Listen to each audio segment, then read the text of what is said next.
Right now, roughly 1 out of every 4 offices in downtown San Diego is sitting empty. And tonight, close to 10,000 of my neighbors in San Diego County will sleep in shelters, in cars, or on the street. I am convinced those two facts are the answer to each other. A few months ago, I sat down with the staff of a San Diego City Councilmember and said exactly that out loud. What came out of that meeting changed how I am building this organization, and before this video is over, I am going to tell you what happened in that room. Welcome to the world of Elysian Shores. I'm your guide to affordable housing, Noble Woods III. Today we are answering one question that sits at the very core of Elysian Shores supportive housing. What is adaptive reuse? Where did it come from? And why did I bet our entire mission on it? Here is my promise to you. In the next few minutes, you will understand a 60-year-old idea that most people have never heard of, even though it is quietly reshaping every major city in America. Stay with me, because the history is wilder than you think. Let me paint the picture first, because the problem is the reason any of this matters. Nationally, more than 580,000 people are experiencing homelessness on any given night. Veterans, people who raised their right hand and swore to defend this country, make up roughly 11% of the adult homeless population. I am a Marine Corps veteran, so that number is not a statistic to me. It is a promise this country has not kept. Here at home, San Diego County counts around 10,000 people without a home on any given night. Families, seniors, working people, priced out of one of the most expensive housing markets in America. The need is not abstract. It is on our sidewalks, in our canyons, and in our riverbeds. Now hold that picture in your mind and look up at our skyline.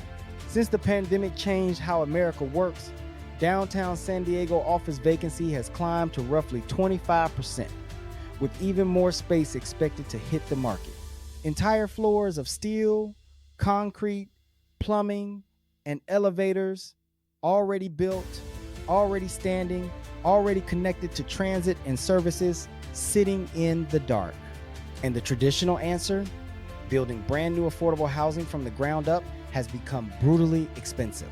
Some new affordable projects in California have cost more than $800,000 for a single unit. At that price, we will never build our way out of this crisis fast enough.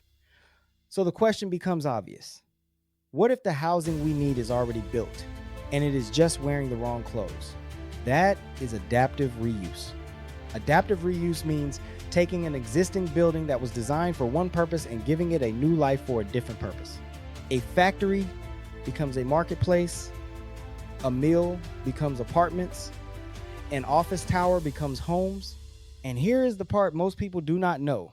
This is not some experimental new fad. Americans have been doing this successfully for more than 60 years. The story really begins in San Francisco in the early 1960s.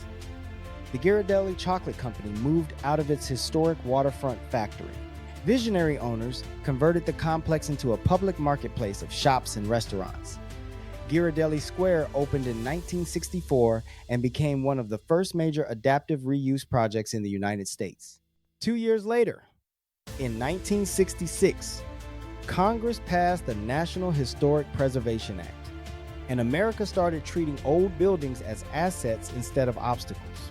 Then in 1976, the federal government created tax incentives for rehabilitating historic buildings. That single policy unleashed billions of dollars of private investment into old structures. You can see the results everywhere. The massive textile mills of Lowell, Massachusetts became housing, museums, and innovation space. The cast iron warehouses of Soho in New York became lofts that artists, and later everyone else, fell in love with. Old schools, hospitals, hotels, and train stations across the country got second lives. And today, adaptive reuse is hitting critical mass. A record 90,300 apartments are in the pipeline to be converted from office buildings across the United States in 2026 alone. That number jumped 28% in a single year. While cities were watching empty towers collect dust, builders quietly turned adaptive reuse into the fastest growing corner of American housing. Now let me bring it to California, because our state wrote one of the greatest adaptive reuse success stories in history, and it happened one freeway ride north of us. In 1999, the city of Los Angeles passed something called the Adaptive Reuse Ordinance. It made converting vacant downtown office buildings into housing dramatically easier by cutting the red tape that made those projects impossible. In 1999, the city of Los Angeles passed something called the Adaptive Reuse Ordinance. Before that ordinance, downtown Los Angeles had about 11,600 residential units. By 2019, it had more than 46,000 units. Historic gems like the Eastern Columbia Building and the Old Bank District came back to life as homes. One policy change turned a 9-to-5 ghost town into a living neighborhood. Sacramento was watching. In 2022, California passed new state laws, including Assembly Bill 2011, that opened commercial land across the state to housing and created streamlined ministerial approval pathways for affordable projects. Ministerial is a lawyer's word for something I care deeply about. It means qualifying projects get approved by right based on objective standards, instead of dying in years of political fights. So what about San Diego? Our city allows residential conversions by right in most areas where multifamily housing is already permitted, and the city has published its own guidance to help builders do exactly that. Right now, you can count roughly a dozen office to residential conversions completed or underway from downtown to Hillcrest, Bankers Hill, and La Jolla. In other words, the door in San Diego is open. What has been missing is someone willing to walk through it for the people who need housing the most. That is where Elysian Shores comes in. When I founded Elysian Shores Supportive Housing, we studied every model for attacking veteran and family homelessness. We chose adaptive reuse as our core modality for 4 reasons, and I want you to hear all 4. First, speed. A conversion can move years faster than ground-up construction because the structure, the foundation, and often the utilities already exist. When someone is sleeping outside tonight, speed is not a luxury, it is the mission. Second, cost. Estimates show adaptive reuse can save 40 to 60% compared to building new. Every dollar saved on concrete is a dollar that can go into services, security, and dignity for residents. Third, location. These buildings already stand in the urban core, near transit, near healthcare, near jobs. We do not have to push our most vulnerable neighbors to the edge of the county to house them. Fourth, and this one is personal to me, dignity. Permanent supportive housing, or PSH, is not a shelter bed or a cot in a gymnasium. It is a real apartment with a door that locks, paired with on-site case management, services, and around-the-clock security, so people do not just get housed, they get stable. And we made one rule non-negotiable from day one.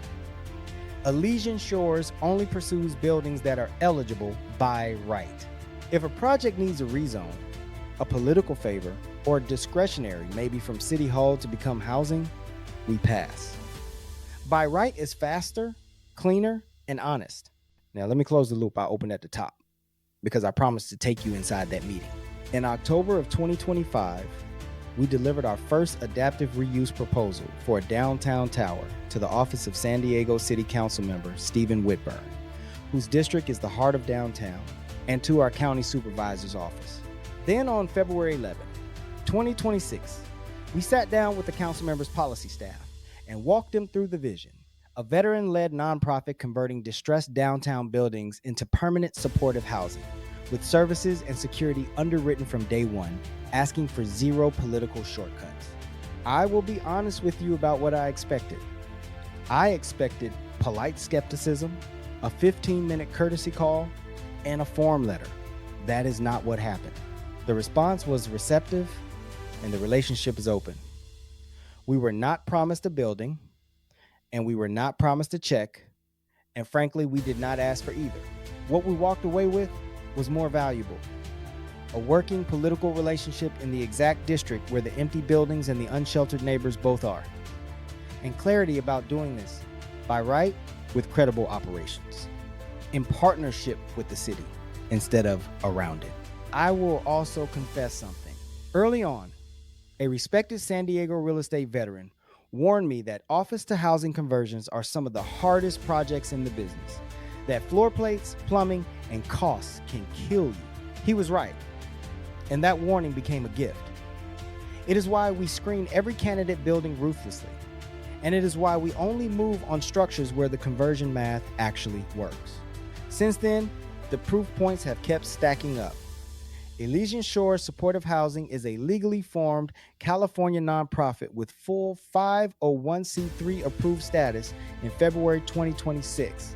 We are registered with SAM.gov for federal funding eligibility, and downtown leaders, housing officials, and veteran advocates across this city have opened their doors to help us find the right first building. So when people ask me why adaptive reuse, I tell them this: it is not a theory. It is a 60-year American track record. It is not charity. It is the smartest real estate math in the country right now. And it is not just about buildings.